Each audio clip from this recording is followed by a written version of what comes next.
dengan tempat ataupun syarikat anda. Jadi tujuan utama JPK melantik pusat bertauliah PPT adalah yang pertama sekali adalah untuk membantu calon mencukupkan kompetensi bagi mana calon-calon yang tidak mencukupi 100% kompetensi lah. Kan contohnya dalam bidang apa ni, jahitan pakaian lelaki So kalau ada kompetensi contohnya menjahit bush jacket. Kompetensi bush jacket ini kalau calon tidak ada kompetensi tersebut, jadi dia boleh melengkapkan kompetensi menjahit bush jacket tu dengan pusat bertauliah PPT yang kita lantik lah. Dan pusat bertauliah PPT yang kita lantik ini adalah merupakan daripada pusat bertauliah SLAP, pusat bertauliah program penuh yang kita lantik terlebih dahulu lah. Jadi prasyarat utama untuk menjadi pusat bertauliah PPT adalah sebuah pusat bertauliah itu perlu kita lantik sebagai pusat bertauliah penuh SLAP terlebih dahulu lah. Itu prasyarat untuk menjadi pusat bertauliah PPT. Jadi oleh yang demikian, bagi pelaksanaan penilaian amali, kita telah memperluaskanlah kepada bukan sahaja pusat bertauliah JPK. Jadi kita buka juga kepada syarikat-syarikat dalam pelbagai bidang kemahiran juga untuk kita lantik sebagai pusat penilaian amali bagi PPT. Jadi kita lihat di sini bahawa bagi sebuah pusat bertauliah PPT, ianya diberi tanggungjawab untuk membantu JPK bagi pelaksanaan program ikut tahap ataupun single tier. Jadi kita lihat di sini terutamanya program single tier. Apa maksud single tier? Single tier ni maksud dia adalah melaksanakan pelbagai tahap dengan pembayaran satu tahap. Contohnya anda melaksanakan tahap 1, 2, 3, 4 dengan pembayaran RM300 saja, dengan pembayaran satu tahap. Itu maksudnya single tier lah. Okey. Dan di dalam organisasi PB-PPT itu kita ada seorang penyelaras PPT dan kita ada pegawai penilai PPT lah yang terdiri daripada pegawai penilai di pusat bertauliah tersebut. Maksudnya seorang pegawai penilai dalam bidang otomotif contohnya ataupun welding contohnya di pusat bertauliah VETA boleh juga mengambil peranan sebagai pegawai penilai PPT di pusat bertauliah PPT. Jadi pada hari ini kita ada satu pusat bertauliah daripada bidang dandanan rambut yang akan memohon sebagai pusat bertauliah PPT bersama-sama dengan grup kita pada hari ini lah. Alright, next.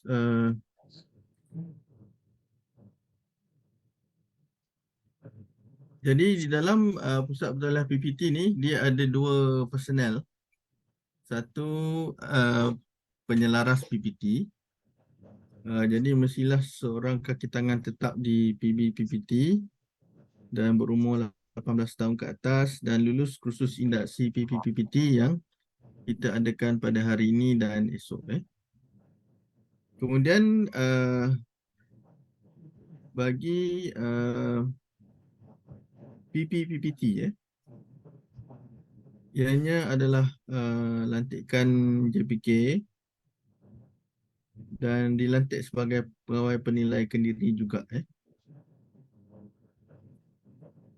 Dan sekiranya ada personel yang bukan daripada PB tersebut, PPT berkenaan boleh berdaftar dengan 3 PPT dalam satu masa. Contohnya, katalah you freelance dalam bidang welding. Jadi you boleh berkhidmat sebagai PPT kepada 3 buah PPT dalam satu masa. Okay, contohnya saya berkhidmat dengan IKBN Naka, IKBN Jitra dengan ILP Jitra dalam bidang welding sebagai PPT dalam satu masa. Okay. Jadi kita dah lihat kat sini di mana kita boleh dapat PPT di dalam MySpike dan calon perlu kontak sendirilah dengan PPT untuk proses pendaftaran dan penilaian. Jadi peranan dan tanggungjawab sesebuah PPT itu adalah yang pertama adalah untuk menyedia dan menguruskan penilaian calon sama ada melalui penilaian amali ataupun pembangunan portfolio. Jadi dia berbeza dengan pusat penilaian amali. Jadi hanya boleh mengendalikan penilaian amali calon sahaja. Kemudian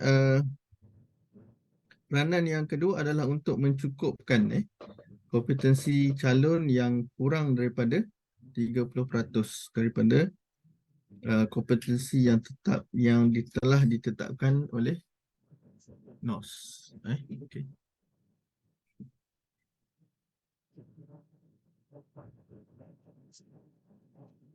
Dan kelulusan pentaulihan sebagai PPT akan di renew selepas setiap 3 tahun lah. Alright.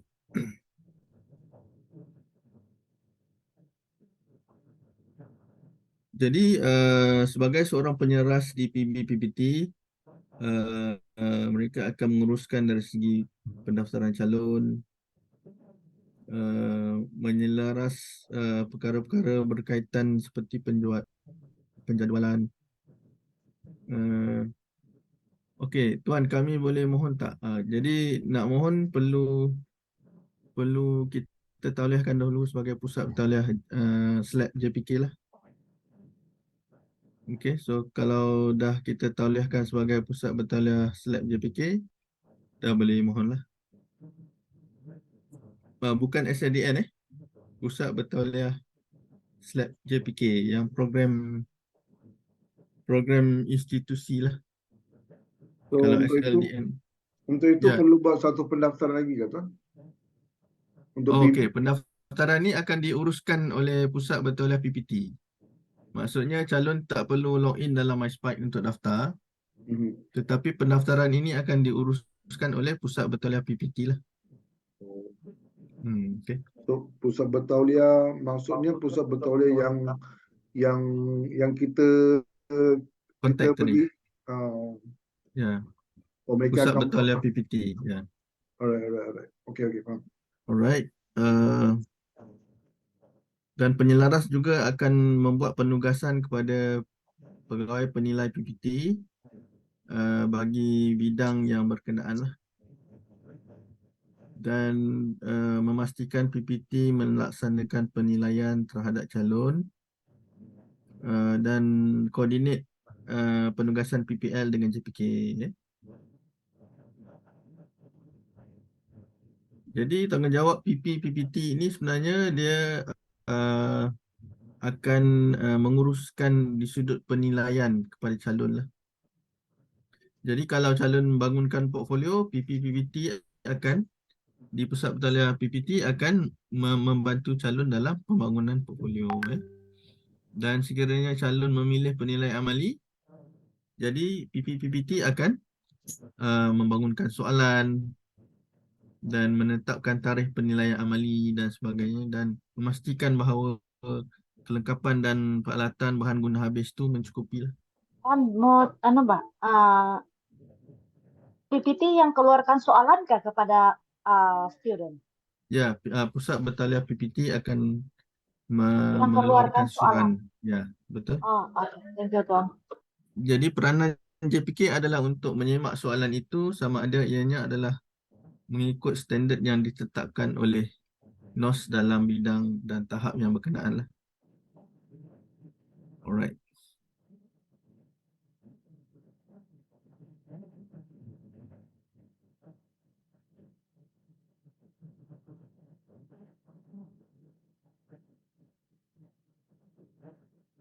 Jadi bagi program tahap 4 dan tahap 5, peranan PPT juga adalah untuk membimbing calon dalam penyediaan projek ataupun LPKT lah. Selepas calon itu terampil dalam penyediaan portfolio dan juga amali bagi tahap 4 dan tahap 5.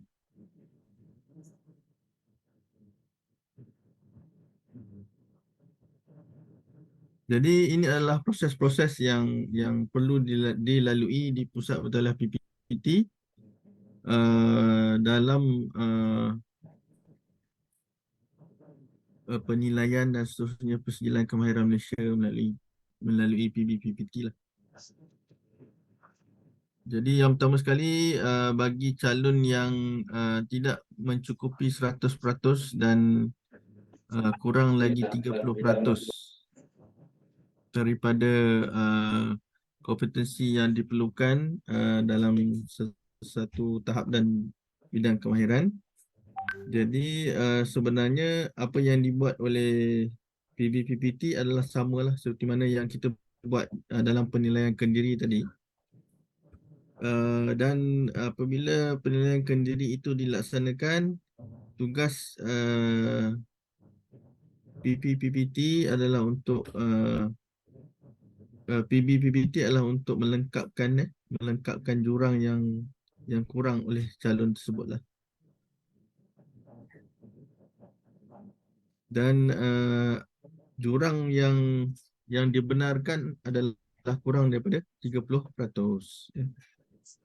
Jadi sekiranya jurang kompetensi itu lebih daripada 30%, adalah dinasihatkan supaya calon tersebut untuk mengikuti kursus secara sepenuh masa lah.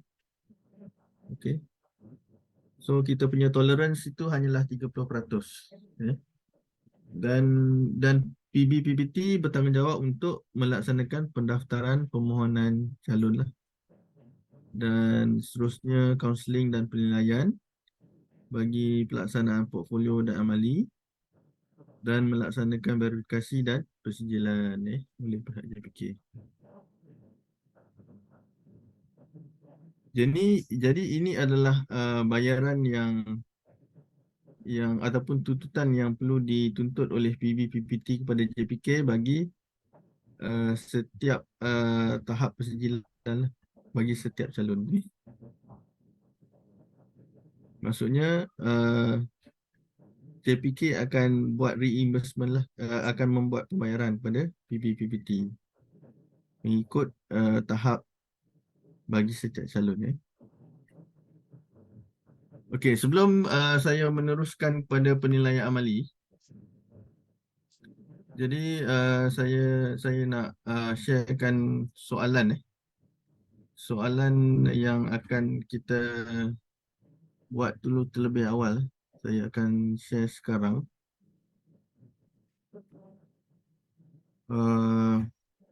dalam WhatsApp lah.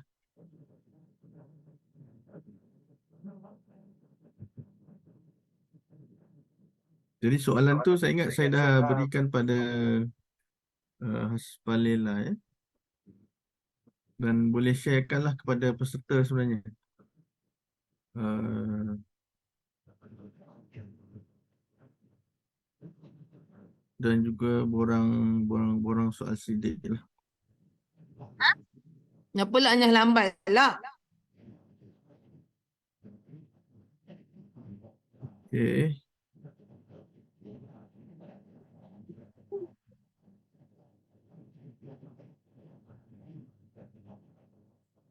Jadi tuan-tuan boleh start. Bolehlah tengok-tengok dulu. Sebelum kita habiskan sesi ya.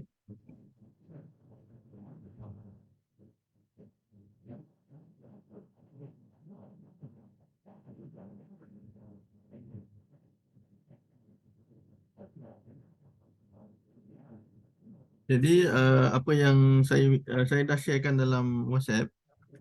Jadi untuk soalan tu saya hanya perlukan muka surat yang pertama saja yang ada nama tuan-tuan dan puan-puan, kad pengenalan, nama penganjur dan jawapan bagi 1 hingga 20 lah. Okey, muka surat yang pertama saja yang saya perlukan lah daripada tuan-tuan dan puan-puan. Boleh WhatsApp pada WhatsApp saya lah yang tadi. Dan yang kedua adalah borang maklum balas penilaian kursus pada hari ini. Okey.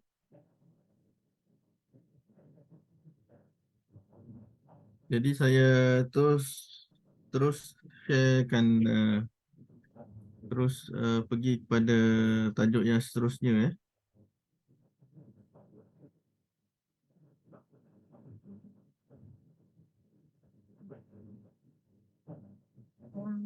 Tuan, Ya. soalan ni macam mana kita kena isi, jawab macam kena print dulu ke macam mana ni? Okey, you screenshot muka surat yang pertama tu, Okey, muka surat pertama. masukkan nama, Okey. nombor kad pengenalan, kemudian masukkan apa? ABCD tu bagi 1 hingga 20. Okey. Jadi cuma berikan saya muka surat yang pertama sajalah. Okey, Dan bila ni tuan? Kena hantar. Bila saya habis ni taklimat. Dan Okey. kita boleh bincanglah kalau ada 2-3 soalan yang you rasa susah nak jawab. Okey, baik. Okey. Ni ada satu lah saya nak tanya ni. Katanya setiap Jumaat ada taklimat percuma mengenai benda ni kan, macam revision apa kan? Setiap first Tuesday of the month. Ya. Okay, first Tuesday. Akan dimaklumkan melalui macam mana kita akan tahu yang Okey, taklimat? pada ada setiap group. hujung bulan tu kita akan iklankan pada website JPK Wilayah Tengah. Dan juga apa ni, kita punya Instagram. Nanti saya berikan alamat Facebook dan Instagram JPK Wilayah Tengah. Boleh. Ataupun boleh WhatsApp saya lah untuk Itu dapatkan senang lah. link. Ya. Saya rasa itu paling senang, WhatsApp aja tuan. Ya, Senang. itu biasanya lah. Okey, terima kasih.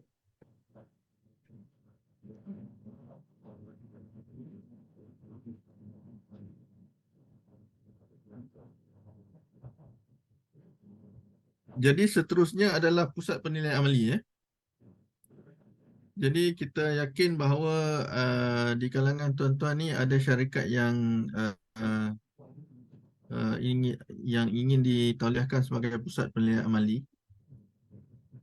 Jadi ini adalah beberapa syarat lah bagi pusat penilaian amali. Yang pertama mestilah adalah syarikat lah yang melaksanakan operasi dalam bidang yang berkaitan dengan NOS lah. Okey. Sama ada dalam bidang penyediaan makanan, restoran, otomotif, bidang sales dan marketing, bidang agriculture, bidang estetik, bidang hair, apa lagi, bidang elektronik, di mana bidang tuan-tuan dan puan-puan yang ada pada hari inilah. Dan juga boleh juga persatuan. Persatuan, contohnya persatuan homopati dan uh, homopati dan akupuncture. Okay. Jadi kita boleh juga lantik ya, persatuan dalam bidang air dan sebagainya. Jadi boleh kita tauliahkan sebagai pusat pusat penilaian amali ya. Ya Tuan, saya mau tanya ya Tuan. Ya, ya. Sama ada koperasi boleh daftar? Koperasi itu adalah persatuan kan? Betul. Contohnya koperasi guru-guru apa? KB, KB. Boleh. Dia dikira sebagai persatuan lah tu. Oh, okey, faham. Okey, thank you. Ya. Kemudian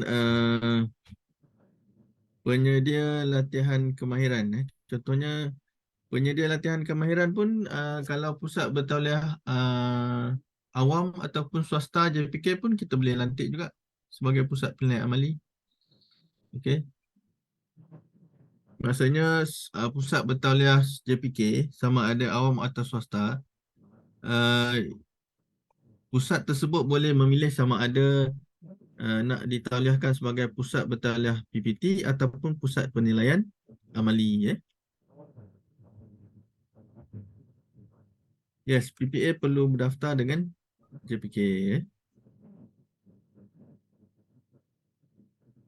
Jadi penyelaras yang hadir induksi hari inilah adalah syarat yang kita kenakanlah kepada mana-mana syarikat, organisasi ataupun pusat latihan yang ingin ditauliahkan sebagai pusat penilaian amali. Jadi kena luluslah ujian induksi pada hari ini dan esok. Dan yang paling penting mempunyai premis, kemudahan, kelengkapan peralatan yang mencukupi bagi pelaksanaan penilaian amali yang tersebutlah yang dipohon. Baik, kalau Okey. Jam, minta maaf Tuan. Kalau dalam bidang saya macam mana masuk dalam ni? Saya masih ni. Doktor perlu pilih dulu NOS yang mana sesuai. Saya tadi dah tengok yang ada yang human resource punya lah. Yang human resource support services, staffing management, Ya, compensation benefit dengan information system administration dan management. So dalam yes. 4-5 bidang ni boleh. Boleh. Cuma nanti kita akan tengok satu contoh soalan yang dibangunkan lah untuk penilaian amali. Jadi doktor perlu bangunkan soalan amali bagi membolehkan penilaian amali itu dilaksanakan. Kejap lagi kalau kita ada masa kita tengok soalan. Boleh. Contoh soalan ya.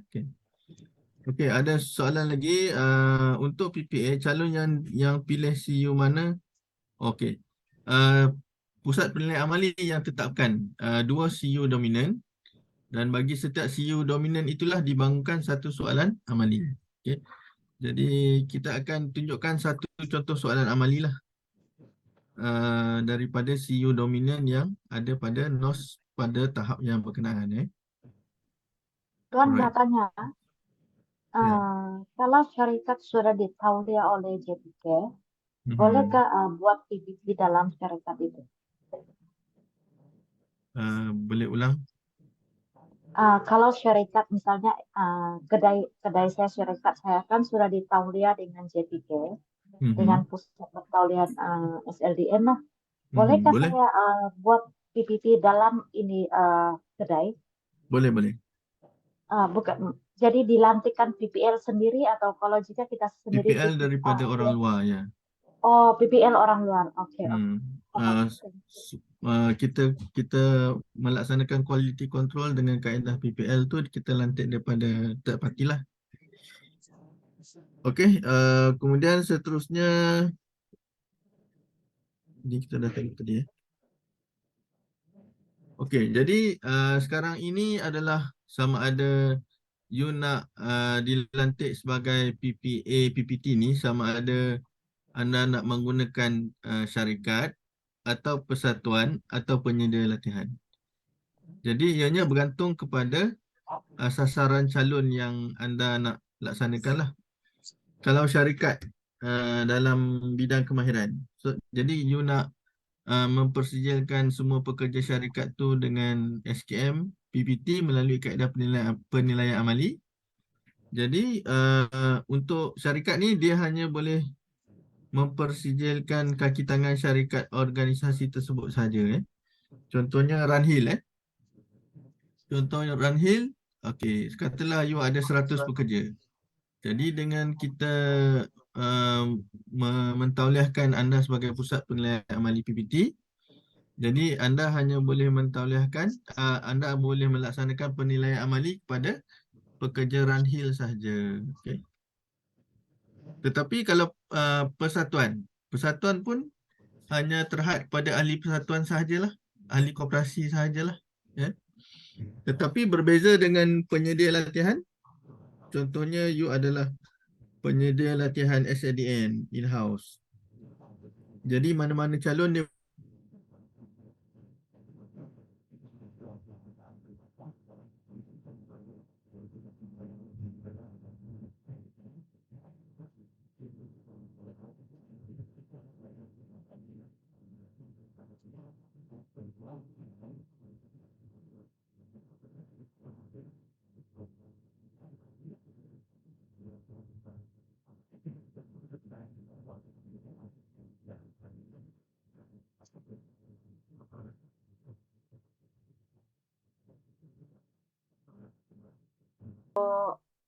PPT kan? Adakah PPL akan datang untuk seorang saja?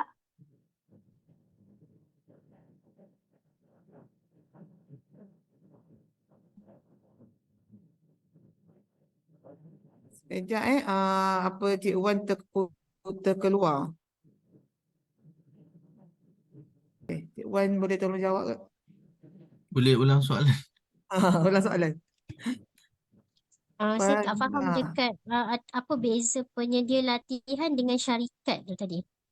Kalau Okey. syarikat dia boleh ambil orang luar tak? Maksudnya boleh menerima mana-mana individu lain tak? Selain dia punya pekerja saja. Okey.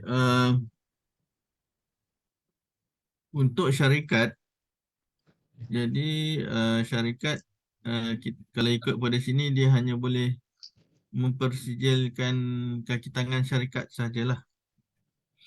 Cumanya sekiranya anda adalah syarikat in-house SLDN contohnya, maksudnya anda terletak dalam kategori penyedia latihan lah. Ataupun anda adalah pusat latihan SLDN, anda berada dalam kategori penyedia latihan. Dan anda adalah pusat bertaliah JPK. Jadi anda berada dalam kategori penyedia latihan. Dan dan sekiranya syarikat anda menggunakan SSM dengan nama akademi ataupun training center, anda akan dikategorikan sebagai penyedia latihan. Jadi apabila pentauliahan itu menggunakan kategori penyedia latihan, jadi boleh menerima mana-mana calon atau individu daripada mana-mana tempat lah. Kalau macam yang syarikat SLDN sahaja tak boleh jadi Tak tak boleh. boleh tak boleh. Tak boleh. Oh, begitu. Kalau tuan kata saya saya ada satu syarikat, so boleh tak syarikat saya dijadikan sebagai penyedia latihan? Kena menggunakan nama akademi Saya memang guna atau akademi. training center atau Saya dengan nama saya gunakan kalau SMI Asia Academy. boleh. Tuan, kalau akademi kan tidak boleh membuat bisnes, ya kah? Kalau akademi boleh. Akademik maksud dia kan kalau itu kedai kan dia punya nama akademik, dia boleh membuat bisnes seperti biasa atau tidak? Kalau akademi kita boleh tauliahkan sebagai kategori penyedia latihan lah. Jadi boleh buat PPA, PPT. Boleh buat bisnes seperti menyambut pelanggan begitu, seperti macam spa saya kan kalau saya buat kalau akademi tak boleh. Ya, tak boleh kan? Hanya boleh membuat pusat latihan untuk penyediakan latihan saja kan? Ya, betul. Kecuali kalau you in-house SLDN, you boleh buat dua-dua lah.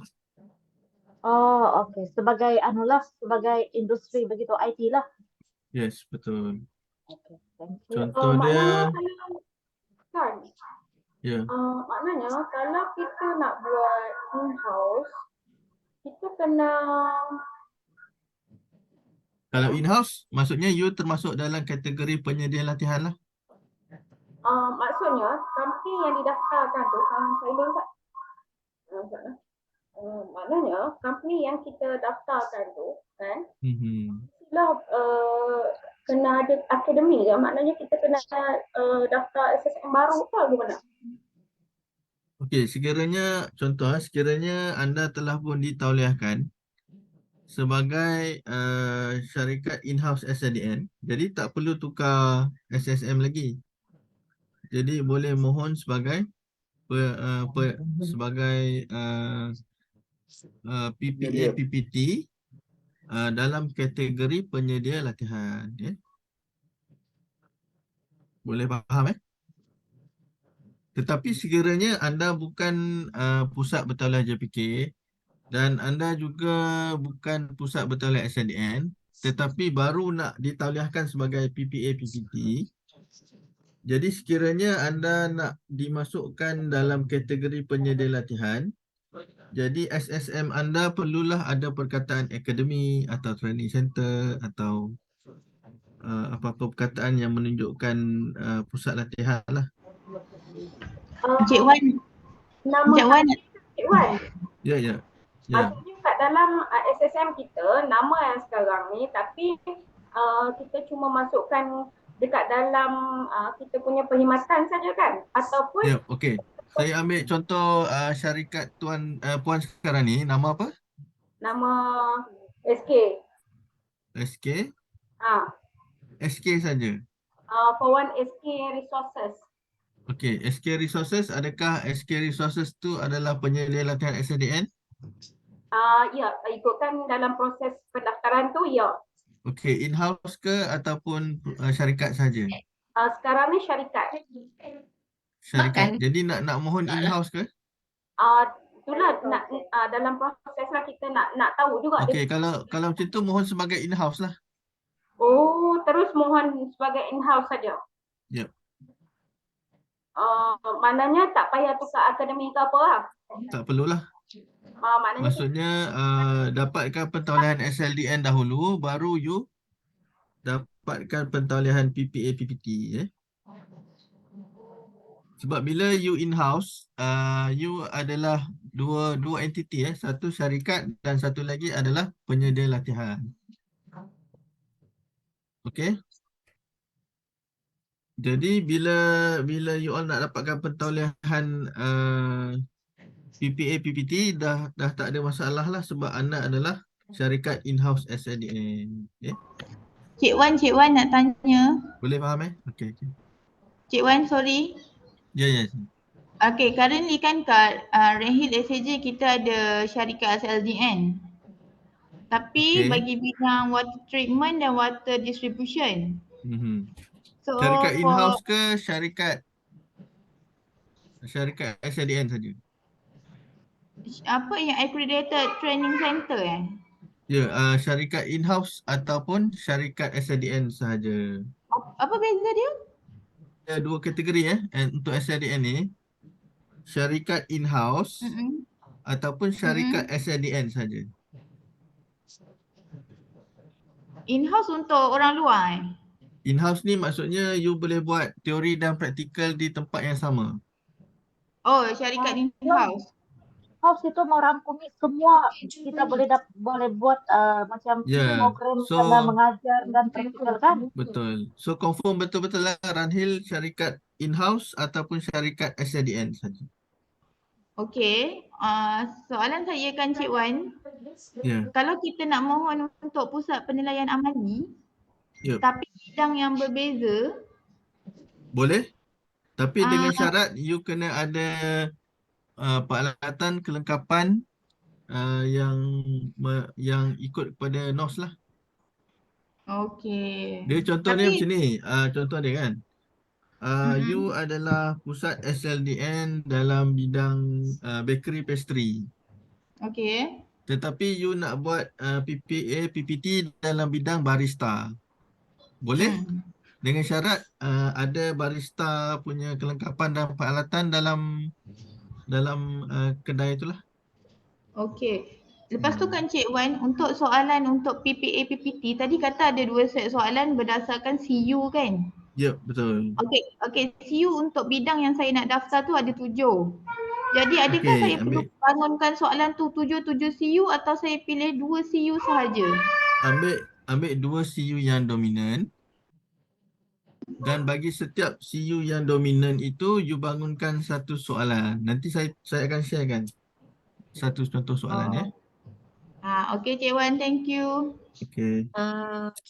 Cik Wan, kalau kata macam saya tak ada apa-apa lagi lah, SLDN apa semua tak ada lagi. Macam mana saya nak tengok syarat untuk nak jadi PPA PPT ni? Kalau dalam sistem MySpark juga ke? Ada syarat dalam slide ni. Sekejap lagi saya sharekan. Okey, baik. Ada syarat ya. Sekejap.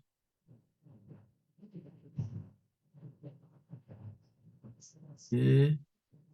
Jadi untuk penyelaras PPA PPT ni dia perlu mendaftarkan calon, menyediakan jadual untuk peperiksaan calon, memastikan bahan dan peralatan lengkap, mengamaskini maklumat calon, iaitu memastikan calon hadir masa exam.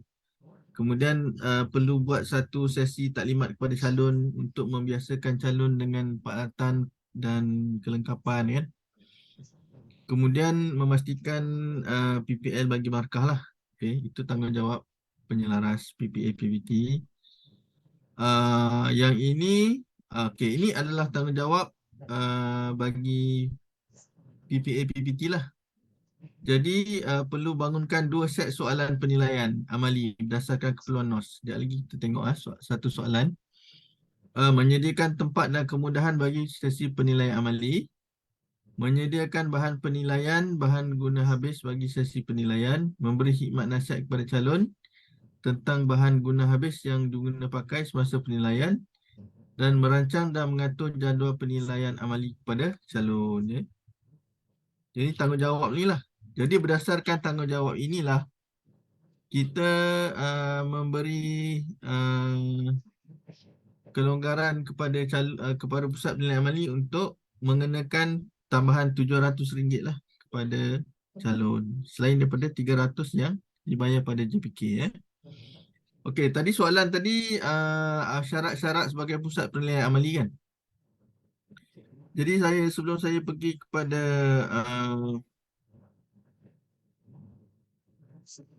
kepada tajuk pembangunan portfolio. Jadi kita akan pergi kepada syarat-syarat untuk menjadi pusat penilaian amali di mana yang soalan tadi.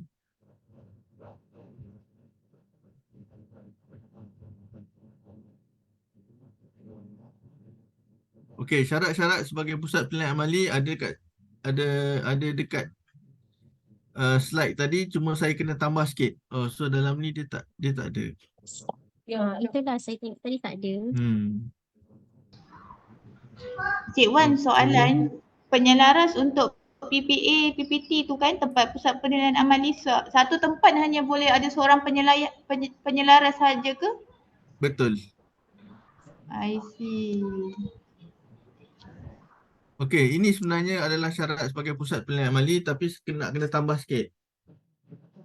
Okey, yang pertama tu syarat dia kena sediakan 2 set soalan penilaian amali. Kemudian tempat dan kemudahan bagi penilaian amali adalah sama seperti mana NOS. Kemudian bahan penilaian dan bahan guna habis tu perlu disediakan oleh pusat penilaian amali ya. Contoh dia peralatan untuk buat kek, oven, mixer dan sebagainya. Tapi bahan untuk buat kek tepung, gula, coklat kan. Okey, itu beza antara kelengkapan dan bahan lah. Kemudian memberi khidmat nasihat kepada calon tentang penilaian amali. Ini biasanya akan dibuat seminggu ataupun 2-3 hari sebelum tarikh penilaian amali. Dan syarat yang seterusnya adalah mendaftarkan calon bagi penilaian amali tersebut. Yang seterusnya adalah perlu ada premis. Premis ataupun perniagaan yang sah lah. Maksudnya ada SSM dan ada lesen daripada Majlis Perbandaran di tempat tuan-tuan untuk premis lah. Dan premis itu sama ada premis sewaan ataupun premis sendiri. Dan satu lagi adalah penyelaras PPA, penyelaras Pusat Penilaian Amali perlu menghadiri kursus induksi PPPT pada hari ini dan esok lah. Dan lulus. Bukan hadir saja tapi kena lulus. Alright, itu syarat dia yang soalan tadi.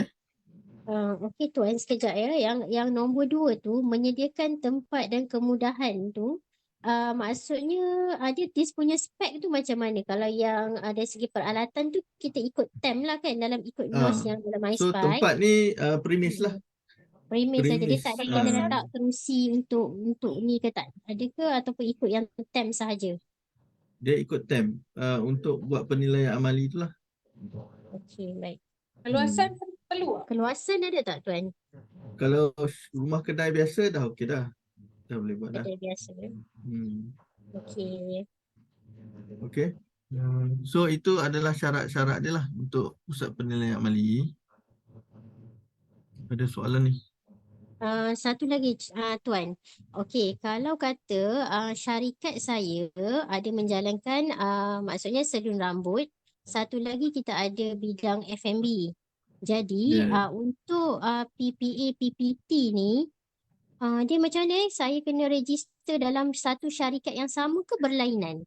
Satu syarikat yang sama tapi bidang dia macam satu hard skill, satu soft skill Macam mana satu? Bidang apa tadi? Satu F&B, food and beverage, satu lagi salon rambut. Dia kedai yang berbeza. Kedai berbeza. Jadi dua-dua kedai lah kena daftar sebagai PPA PPT, kena ada dua penyelaras. Ada dua penyelaras, dia berbeza lah. Kita tak boleh guna satu syarikat yang sama ke? Sebab dia Macam alamat berbeza. Alamat berbeza. Yang macam tadi kod bidang tu, kalau macam kita ada 2-3 kod bidang tu, tadi ada soalan Tak daripada ada masalah. Tak ada masalah. Cuma dia sebab you menggunakan alamat berbeza, jadi pusat penilaian amali pun kita tauliahkan berbezalah tempat tu. Based on alamat lah ya. Okey, baik. Okay. Alright.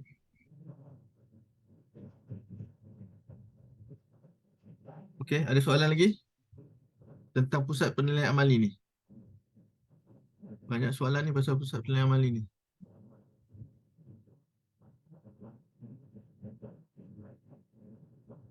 Okey.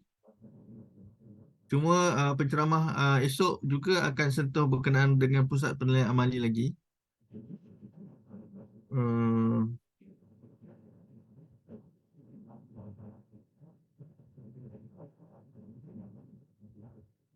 Jadi ada soalan tadi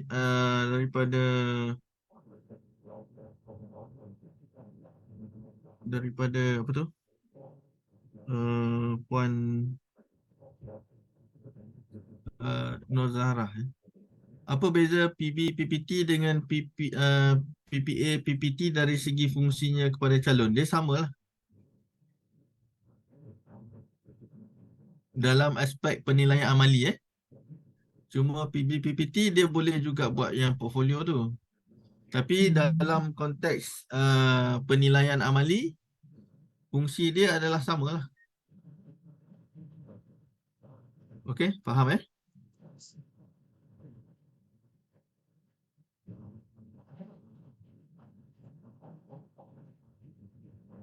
Okey, kemudian kalau tak ada soalan tu kita terus kepada topik yang terakhir lah sebenarnya. Topik yang terakhir adalah berkenaan dengan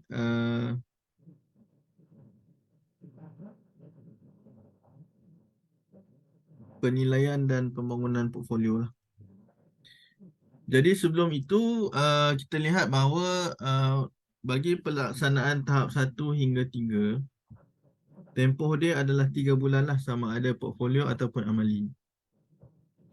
Cuma bezanya adalah untuk calon amali ni dia hanya perlu tunggu tarikh exam amali saja pada hujung bulan yang ketiga tu lah.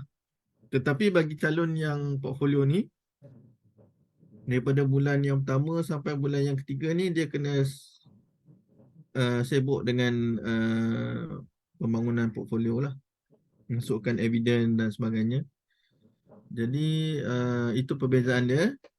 Dan untuk calon bagi amali ni, seminggu ataupun 2-3 hari sebelum penilaian amali, pusat penilaian amali akan panggil calon untuk bagi taklimat dan membiasakan calon dengan peralatan dan kelengkapan bagi penilaian amali. Ini adalah penting contohnya bagi bidang CNC machining. Jadi mesin dekat kilang calon dia mungkin menggunakan Mitsui, York, Epson dan sebagainya. Tapi kat pusat penilaian amali dia menggunakan Hitachi dan yang berlainan. Jadi calon kena membiasakan diri dengan peralatan dan kelengkapan di pusat penilaian amali lah. Kemudian bagi calon tahap 4 dan 5, setelah lulus portfolio dan amali, pada hari calon lulus portfolio dan amali, calon akan bentangkan tajuk penilaian amali kepada PPL yang dilantik lah. Okey. Dan apabila tajuk itu dipersetujui, barulah dalam masa 3 bulan calon menyediakan dokumen projek ataupun LPKT. Okey, faham Tahap 1 hingga 3, 3 bulan. Tahap 4 dan 5, 6 bulan. 3 tambah 3. Tuan, Ya. saya ingin confirm kalau ambil tahap 3 secara amali, calon itu masih mau melalui 2 seksi kaunseling daripada PPT kan? Betul? Itu PP. Kalau portfolio. Amali. Amali hanya perlu datang untuk exam amali saja. So bermaksud selagi dia sudah mohon dalam MySpy, dia hanya tunggu tarikh sajalah. Ya, betul. Tak payah Dan tunggu juga PP lah.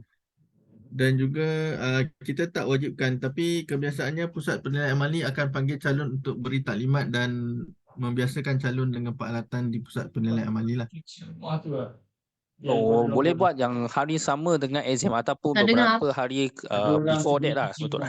Kena buat beberapa hari Ada sebelum. orang cuba curi Oh, okey, faham. Okey. Cuci rumah. Alright, thank you tuan. Cuci rumah, bayar dia boleh. berapa?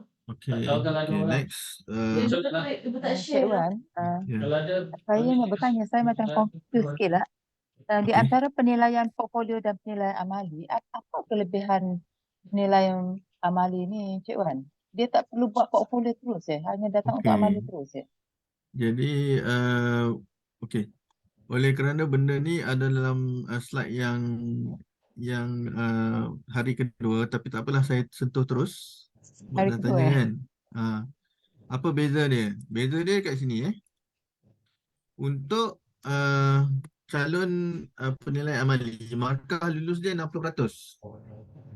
Kalau kat sekolah ni 60% ni C lah. Kan? Tapi kalau pembangunan portfolio, markah lulus dia apa? 100%. Sebab setiap evidence tu dia kena ada bukti kan. Itu antara perbezaan dia. Kemudian perbezaan dia, dalam masa 3 bulan, calon yang buat portfolio ni dia kena sentiasa masukkan evidence, cari evidence masuk dalam portfolio. Tapi bila calon amali ni, dia tunggu je lah penilaian amali punya tarikh. Dan satu lagi, soalan tu mungkin soalan bocor. Sebab pusat penilaian amali yang buat soalan. Dan dia punya pro and con dia. Untuk pusat penilaian amali, calon dia akan bayar RM1,000. Extra 700 berbanding kalau buat kaedah portfolio lah. Jadi dia ikut pada calon punya inilah, sama ada dia nak buat portfolio ke ataupun nak buat amali Jadi bagi Wan, 700 tu nak bayar ke mana? Pusat penilaian amali. Oh, maknanya kalau our staff tu dia kena bayar kat kita ke? Kalau your staff, you tak perlu charge tambahan 700 lah. Just bayar 300 je lah. I see. Tapi maknanya kalau ada candidate luar dia kita boleh extra Kalau ada charge candidate berapa? luar, you boleh charge extra lah. Kan? I see. Okay. Okay. Tuan, dari segi soalan tu, kita buat tu keseluruhan merangkumi semua NOS punya CU lah, betul tak? Ke kita pilih Yes. antara Okay. dua saja? So saya sharekan soalan sekarang. Okay. Soalan dia. Sekejap, saya buka soalan yang saya share dekat WhatsApp tadi.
Okay, saya share screen.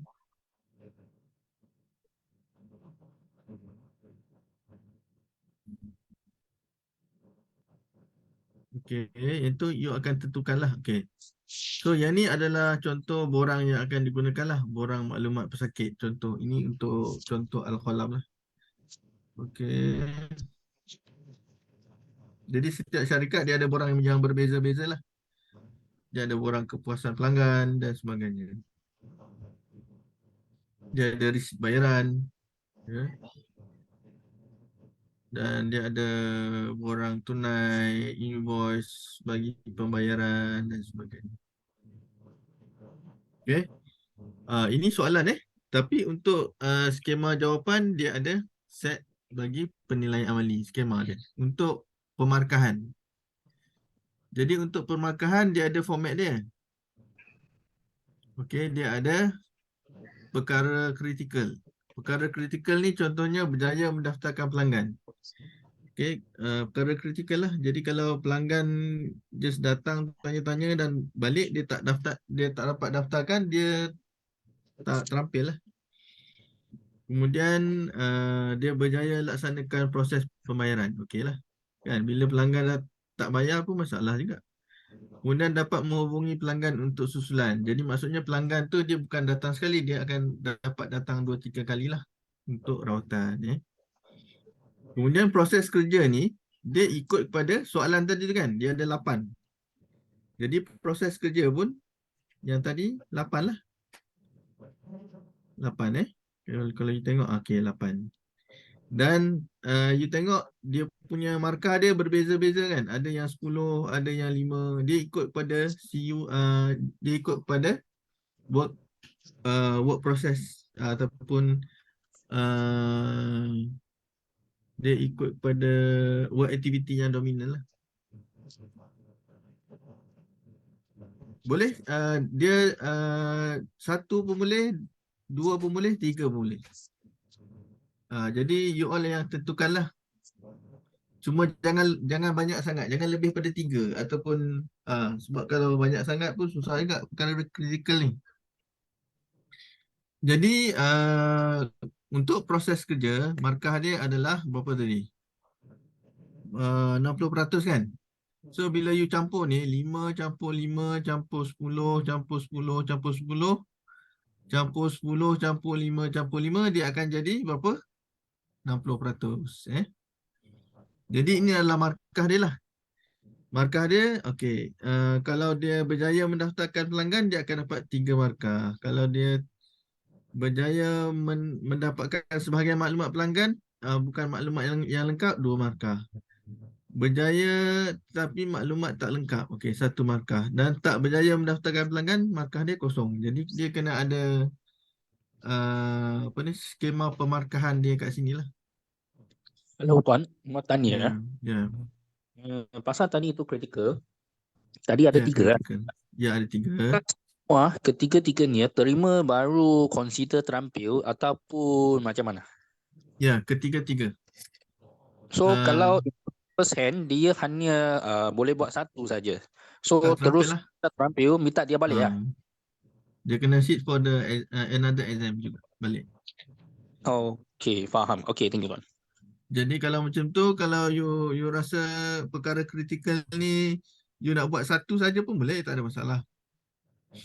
Okay, dia ikut pada soalan tu di verify oleh JPK lah nanti. Okay, ada soalan dekat chat. Untuk hari ni kena jawab semua soalan atau sehingga semua soalan. Soalan yang saya hari ini adalah untuk yang dalam WhatsApp topik tu hari Cik Wan. ini saja. Yang soalan yang dalam grup WhatsApp je kan? Sebab dalam apa slide ni ada soalan K1, K2 yang tu tak perlu hantar kan? Tak perlu. Okey, maklum. Okey, yang dekat WhatsApp saya. Yang dekat slide tu tak perlu tu. Dia bergantung pada penceramah. Kenapa saya tak dengar suara? Saya pun tak pasti. Mungkin lain kot. Kalau perkara kritikal hanya terima 2 daripada 3, tak boleh lah. Dia kena semua lulus. Cik Wan, soalan. Kalau one set soalan ni kan untuk PPA PPT ni, yang Cik Wan tunjuk contoh ni merangkumi semua CU ke? Tak. Dia sama ada you buat satu CU yang dominan ataupun you combine. Dominan tu yang core tu kan? Yang core lah. Kalau yang soalan ni dia merangkumi CU handle pelanggan di kaunter dan buat pembayaran. Dan satu lagi soalan adalah mengendalikan mesyuarat. Mesyuarat lah. Okay. Itu je soalannya. Maknanya 2 set soalan yang kita kena bagi tu based on CU yang kita pilih. Ya, betul. Oh, sebab saya ada request workshop dengan JPK HQ untuk pembangunan soalan. Dan kita punya awal participant tu terdiri daripada pembuat soalan untuk setiap CU. Not necessary ke? Ataupun saya perlu panggil certain CU saja? Pilih 2 CU daripada keseluruhan 7 CU tu. macam tu? Betul. Oh, macam at least 2 atau 3 CU over 7 CU yang ada? Maksudnya sebenarnya pilih 2 CU yang dominan saja. Apa syarat dominan tu? Dia 200 jam kredit dan ke atas. Contohnya 200. kalau bidang otomotif, CU yang dominan dia adalah engine repair. Kalau bidang elektronik, dia punya CU dominan dia adalah lita lah, pembangunan lita elektrik, lita elektronik lah. Okey, dia ikut NOS. Setiap NOS tu dia tak sama. Kalau bidang fashion pakaian lelaki ataupun dia misi dominan dia blazer lah, blazer ataupun bush jacket. Sebab dominan Kalau fashion wanita, si dominan dia adalah pakaian untuk majlis contoh kan. Kemudian pakaian tradisional contoh. Okey. So dia berbeza lah. So CU yang dominan. Satu lagi Cik Wan, katalah saya pilih CU 2 kan. Saya ambil CU 2 dan CU 5 daripada soalan tu kan. Tools equipment yang akan ada di pusat penilaian amali tu berdasarkan soalan sahaja kan ataupun semua CU? Dia semua CU. Oh, Maksudnya, semua CU kena complete tapi soalan kita ambil yang dominan. yep. I see. Alright, thank you. Sebab kita akan tauliahkan satu level bukan ikut CU. Tuan, saya tanya. Ya. So tadi kamu mention kami harus prepare 2 set question, betul tak? So masa itu calon datang, kami bagi dia exam first set saja kan, salah satu kan, betul tak? Oh, JPK yang akan tentukan. JPK akan tentukan. Okey. Ya. Soalan kedua, let's say itu calon betul-betul itu set itu dia tak boleh jawab. So dia harus reapply lagi, exam lagi lah, Ya, re-exam. reapply. Okey, Jadi lepas tu dia bayar lagi. betul. Sebab Lepas tu ya. next time dia datang, dia akan exam CU yang sama ataupun CU yang lain. CU yang sama atau CU yang lain bergantung pada keputusan JPK lah. Sebab seminggu sebelum exam nanti kita akan call dan kita akan bagi tahu nak guna set A atau set B. Kalau macam tu tuan, kalau itu calon hanya tak tahu set A punya soalan itu jawapan saja tapi dia tahu set B, so itu consider dia boleh dapat full SKM cert tak? Dia kalau amali ni Amali. biasanya kalau pusat penilaian amali dia akan, maksudnya soalan tu sebenarnya dah bocor lah kan. Ya. Jadi sebab tu ramai yang lulus lah. Faham. Lepas tu skema ini akan diisi oleh kami kan? Yang ini diisi oleh PPL. PPL. So PPL okay. Faham. Okay, thank you tuan, faham. Okay, alright. Okay, ini adalah untuk proses kerja 60%. Selepas proses kerja kita ada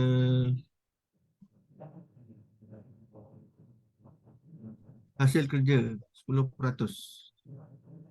Okey, hasil kerja pelanggan berjaya didaftarkan, pembayaran berjaya dilaksanakan dan pelanggan datang untuk rawatan susulan. Okey. Kemudian yang 10% lagi sikap dan keselamatan lah. Dia ikut kepada bidang lah. Kalau bidang ni dia mementingkan masa, kemudian maklumat, peralatan dan kebersihan. Okey, markah dia 10. Dan seterusnya adalah soalan lisan. Soalan lisan ni 20 markah. Jadi soalan ni adalah soalan yang kita guide PPL tanya kepada calon lah berdasarkan kepada soalan peperiksaan itu. Jadi tak semestinya PPL itu akan tanya soalan ikut pada apa yang kita list out ni. Jadi mungkin PPL akan tanya soalan dia sendiri tapi berkaitan dengan penilaian amali yang dilaksanakan itulah. Okey. Sekejap. Lari tajuk sikit kan. Nak tanya. Tadi mengenai pembayaran NOS, pembayaran SKM kan? Ya. Okey, 1, 2, 3, 300, betul tak? Kalau single tier. Single tier. Mana 300 dekat situ, betul tak? Ya. So, kalau DKM dengan DLKM 500, 1000 kan? Kalau DKM sekarang ni 600. DKM 600, DLKM 600. Oh, bukan 500. Tadi nampak macam 500. 600 sekarang. Okey. Lepas tu, dalam soalan ni, kalau gabungan semua sekali, SKM 1 hingga DLKM, makna kata dia akan jadi single tier. Kalau single tier ke? Single tier. Kalau single tier 300 lah. Maksudnya? Sebab yang ni soalan ni dia tak merujuk pada rate yang baru ni. Dia ikut rate yang lama semua 300 kan? Semua 300 bukan yang dia tak ikut rate yang baru. Oh, maknanya DKM, DLKM pun jadi 300 kalau pakai. Sebab rate ni baru je naik. Oh, 1,500 lah semua. Saya duk kira lagi. Sorry. Lagi salah lagi. Tengok tak ada Rate dia baru naik ya. Oh, mana kata dalam soalan yang saya bagi ni kena jawab hak lama lagi lah kan? Rate lama ya. Okay. Kalau gabungan macam mana? Gabungan 300 tambah 300 tambah 300 lah. Maksudnya sama dengan single tier lah. Tak sama. Tak apa, nanti yang soalan tu kita akan bincang kejap lagi. Okay. Boleh ya. So ada satu topik gini. Okey, ini adalah soalan untuk amali lah contoh. Okey, boleh? Ada nak tanya untuk soalan amali? Okey. Sebelum kita tutup untuk penilaian amali, sebab esok ada juga yang akan disentuh oleh penceramah yang kedua lah. Okey. Jadi untuk topik yang terakhir ni adalah pembangunan portfolio kan. Bagaimana nak susun portfolio? Yang ni very simple lah. Bagaimana anda menyusun portfolio hinggalah jadi portfolio lah.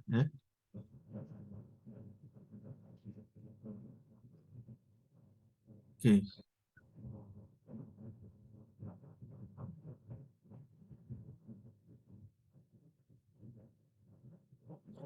Saya tak nampak apa pun ni. Belum share lagi. Okey, baik. Cik Awang Ya, saya. Dah siap belum? Macam ni lah. Kuatkan semangat je ni. Dah jawab. Belum lagi. Siapa yang tak sihat tu? Cik Awang dengan Puan apa tu? Yang tak sihat tu kita bagi lulus lah. Oh, terima kasih banyak-banyak, syukur. Yang lain kena jawab lah. Okay. Terima kasih. Saya dah sebab dah declare tak sihat kan. Dua orang dah lulus. Saya memang tahu. Terima kasih. kasih, alhamdulillah. So portfolio. Jadi untuk portfolio ni dia ada dua sesi lah, counselling dengan PP-PPT. Kali pertama PP-PPT dia akan terangkan macam mana nak bangunkan portfolio. So kali yang kedua calon akan bawa portfolio dan tunjuk PPL. Adakah portfolio ni ikut kepada apa yang diperlukan lah oleh JPK. Jadi bukti ni sama ada bukti tu sahih, boleh percaya ataupun mencukupi. Jadi kesemua sahih, boleh percaya, mencukupi ni kita jadikan dia sebagai bukti yang boleh digunakan dalam portfolio. Jadi sumber bukti itu sama ada adalah daripada kursus latihan yang dihadiri, pencapaian calon, pengalaman kerja di dalam dan di luar negara dan sebagainya. Jadi contoh bukti yang kukuh ni adalah seperti memo, surat arahan kerja, senarai tugas, lesen, buku log. Kalau dalam bidang elektrik dia ada buku log daripada Suruhanjaya Tenaga, surat akuan, surat pendaftaran syarikat dan sebagainya. Kemudian ada sijil kursus anugerah yang berkaitan dengan bidang, kertas kerja yang dilaksanakan oleh calon, laporan dan sebagainya. Encik Wan, yang sijil-sijil ni perlu pengesahan daripada mana-mana pihak ke macam mana? Pengesahan daripada kalau yang kerajaan ni 41 ke atas tu lah. Ataupun daripada pengulu dan sebagainya. Oh, semua ni. Kalau majikan sendiri? Majikan tak boleh. Dia kena itulah tadi pegawai kerajaan grade 41 dan ke atas. Dan juga pengulu. Pegawai daerah dan sebagainya. Okey. Kemudian perakuan daripada PP-PPT, hasil kerja yang ada dalam bentuk gambar dan sebagainya lah. Okay, receipt yang dibayar oleh pelanggan, testimoni pelanggan tu kita boleh dapat daripada WhatsApp pun boleh. Kita screenshot Kemudian Sekurang-kurangnya satu dah cukup kan? satu dah cukup, kalau banyak lagi baguslah. Okay, so kaedah macam mana you susun portfolio. So anda susun portfolio ni, dia ada daripada muka depan sampailah pada muka yang last sekali lah. Kena ikut turutan nombor yang Ikut dokumen tu lah. turutan.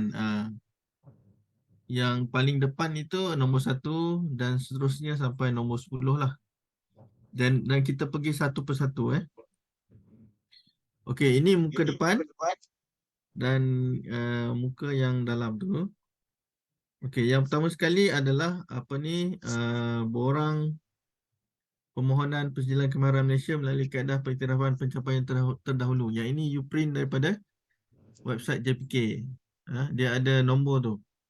JPK/PPT/3/5-2021. Kemudian kad pengenalan. Seterusnya slip penugasan PP, PPT dan slip pendaftaran calon. Ini akan kita email kepada email calon lah. Okey, masukkan. Yang ni you download daripada website JPK, akuan pengesahan calon. Bahawa calon akan buat portfolio sendiri. Okey. Ini adalah contoh SKM tertinggi yang dimiliki lah. Kalau you nak mohon SKM 4, so you kena masukkan SKM 3.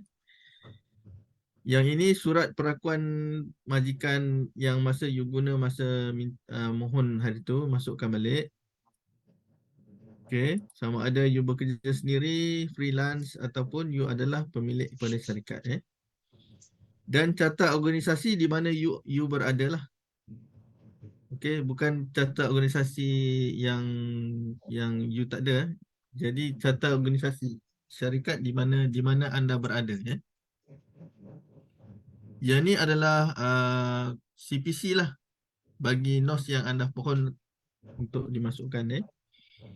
Dan ini adalah laporan penilaian keterampilan calon yang you akan print daripada website lah. Dan you akan isi. Yang ini adalah bukti dan ini adalah kod bukti lah. Katalah you ada 50 bukti. Jadi you senaraikanlah bukti yang pertama apa, bukti yang kedua apa, bukti yang ketiga apa.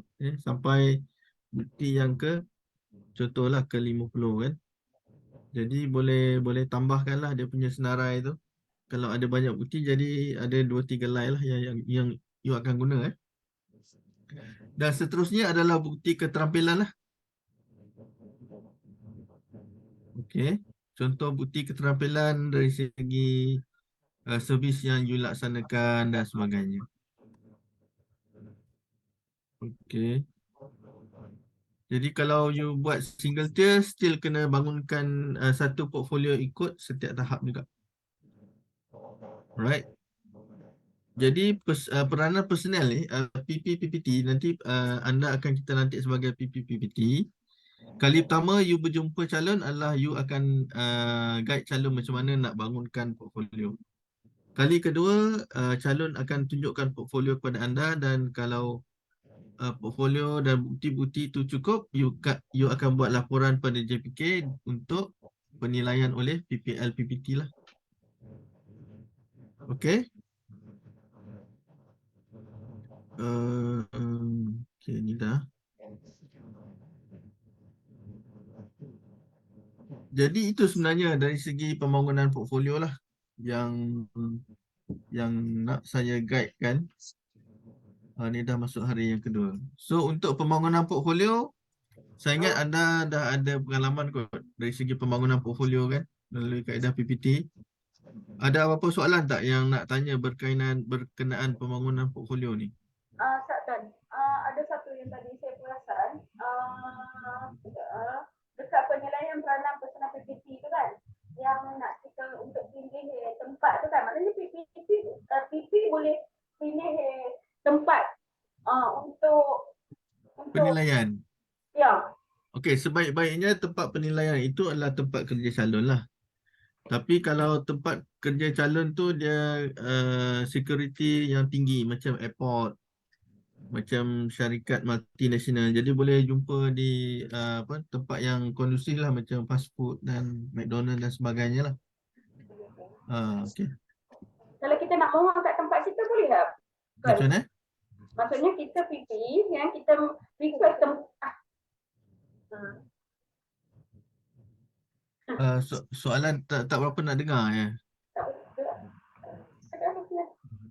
Kalau nak tulis Apa boleh dia lah. tanya kalau dia nak mohon tempat penilaian tu di tempat PP boleh ke Cik? Boleh, tak ada masalah. Cumanya nanti kalau calon tu jauh dia kesianlah kat calon sebab calon tak boleh claim. Sebab yang kita benarkan claim ni adalah PP-PPT lah. Jadi biasanya PP-PPT yang datang kepada calon lah. Tapi kalau calon datang kepada PP-PPT, dia jimat lah tu. Jimat duit kerajaan. Apa ni Tuan, kalau macam calon persendirian kan, okey, lepas tu bila kita isi MySpark apa semua, pusat penilaian tu kita letak je lah kita punya tempat kan. Jadi PP Ya, akan betul. datang ke tempat kita, betul? Betul. Tapi kebiasaannya memang PP akan datang ke pejabat calon lah. Ke alamat yang kita masukkan tempat untuk penilaian tu, betul? Ya, betul. Okey, baik, terima kasih. Okey.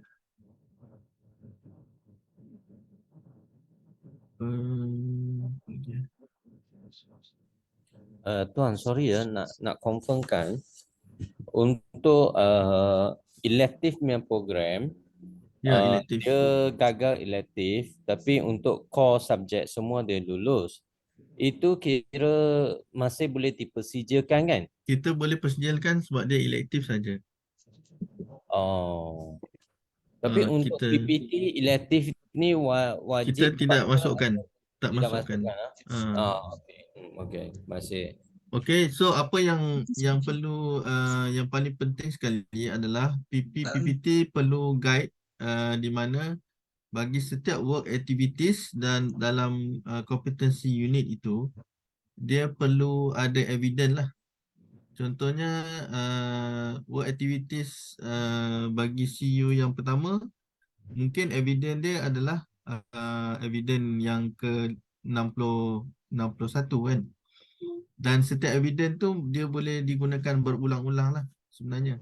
Contohnya macam transkrip dan sijil kan. So dia akan boleh digunakan sebab dia akan mention untuk setiap kompetensi yang berkaitan dalam transkrip tersebut. Okay. Alright, ada soalan lagi untuk pembangunan portfolio?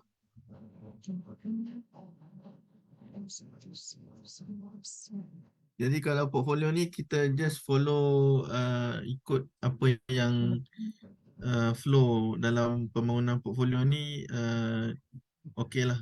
Dia akan mudah untuk lulus. Yang penting adalah setiap evidence tu dia perlu pair dengan work activities yang berkaitan lah. Okay. Okay, so saya ingat okay kot untuk sesi pada hari ini memang soalan bertubi-tubi lah daripada you all, sangat aktif Jadi antara kursus induksi yang paling aktif pernah saya handle lah sepanjang 20 tahun ni. Okay, jadi berkaitan dengan soalan tu, ada tak soalan yang diberikan tu nak ada 3 soalan lah yang kita boleh bincang. Dynamic Tuan, dynamic tadi Tuan. Ya. Oh, dynamic. Soalan nombor 3 yang saya dah jawab tu.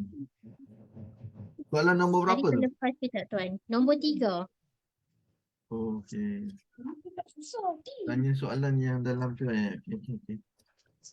Apakah yang dimaksudkan dengan dynamic di dalam note? Okey. Jawapan dia adalah Denmark. Demak, saya rasa tidak juga. Ya, okey. Betul. Saya nak Okey. tanya yang soalan 18 tu, 18. soalan 18 tu adakah jawapan dia D yang berkaitan dengan 18. tahap 2 dan tahap 3 yang dia hanya belum dapat tahap 2 tu? Ya, Tuan, jawapan dia Denmark. Demak Good. Encik Lim adalah seorang PP-PPT dalam bidang elektrik tahap 2 dan 3. Dia telah mendapat penugasan untuk calon elektrik tahap 3. Okey. Tetapi selepas sesi kaunseling kali pertama, didapati calon belum mendapat SKM tahap 2. Jadi maksudnya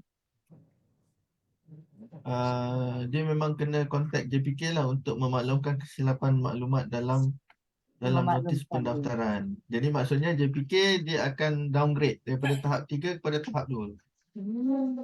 Tapi Cik Maksudnya Wan, dia penilaian itu akan dilaksanakan juga, tetapi JPK perlu turunkan tahap tu daripada 3 kepada 2. Cik Wan, tapi ada juga kan yang macam bidang-bidang yang tak boleh di-downgrade kan? Kan tak silap saya kan ada. Yes. Dia ikut bidang, tapi yang kes ini bolehlah downgrade. Maksudnya kena tengok bidang jugalah Cik Wan nanti Betul. Okey. So 20 tu jawapan dia. 20 jawapan China. Patah balik Cik Wan. 13. Okey, last 13. Tak boleh banyak lah. Last 13. 13 bagi saya jawab lah Tuan. Tapi Tuan ya. tolong bantu saya untuk soalan 2. Nak confirm Denmark ke? 13 adalah bola. Ya. Okey. Okey, Mr. Ting. 3 tu Denmark. Ya, Barcelona. 13. Soalan Nombor apa tu? Denmark Yang kan, Tuan Tuan? tadi. Betul Nombor ya? 2 tu Denmark. 13 Barcelona. 13 betul.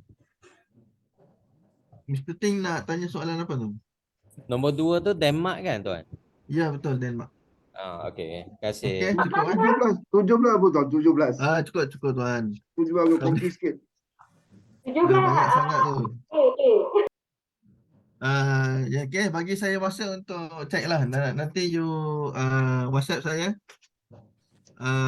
muka depan tu dan juga maklum balas lah. Boleh ya, Doktor?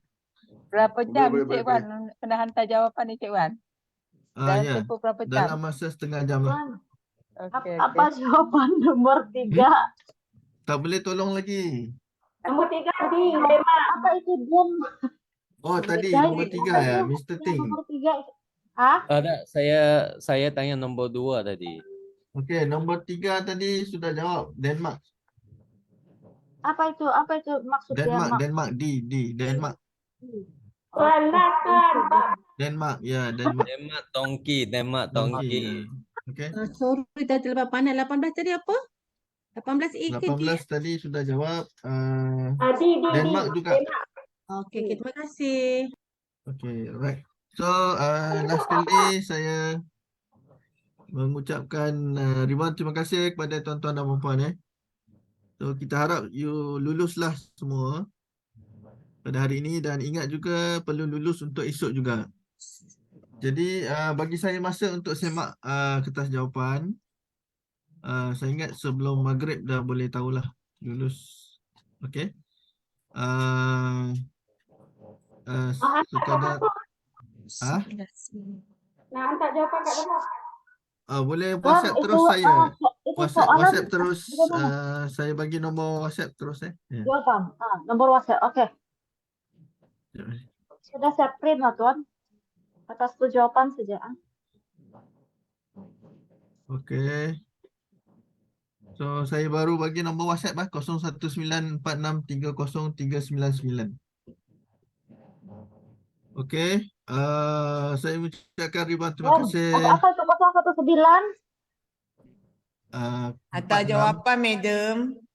46303999. Kertas jawapan dan juga borang maklum balas. Okey, thank you. Okey. Sorry, nama penganjur adalah JPK ke? Dilela Consultant. Dilela Dilela Consultant. Consultant. Okey, terima kasih. Tuan, form ni jawab apa ke soalan ni kita nak print balik dan scan ke atau macam tulis biasa manual je 1A 2B macam tu? Yes.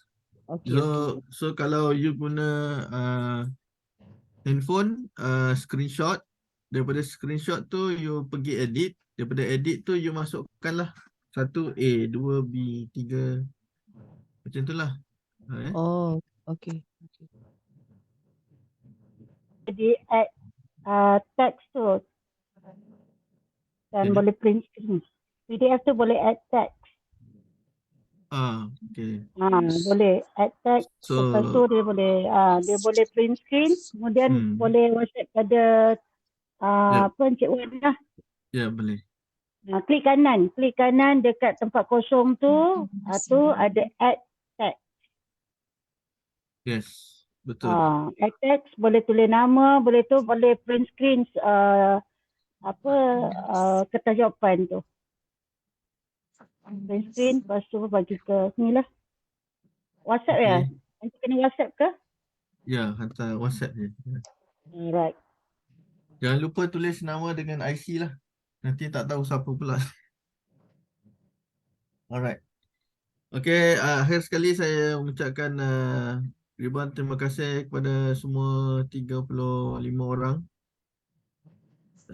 di atas aktif dari segi soalan yang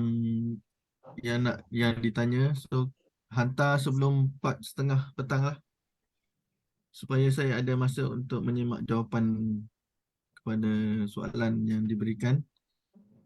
Jadi sebelum pukul 8 nanti saya akan inform lah keputusan. Okey, terima kasih dan selamat maju jaya, dan semoga dilantik sebagai PPPPT lah untuk JPK. Dan akhir sekali mohon maaf sekiranya ada terkasar bahasa dalam penyampaian pada hari ini, dan esok rakan saya lah yang akan menyambung. Jadi saya sudahi, wabillahi taufiq wal hidayah. Assalamualaikum warahmatullahi wabarakatuh dan salam sejahtera. Saya kembalikan kepada penganjur.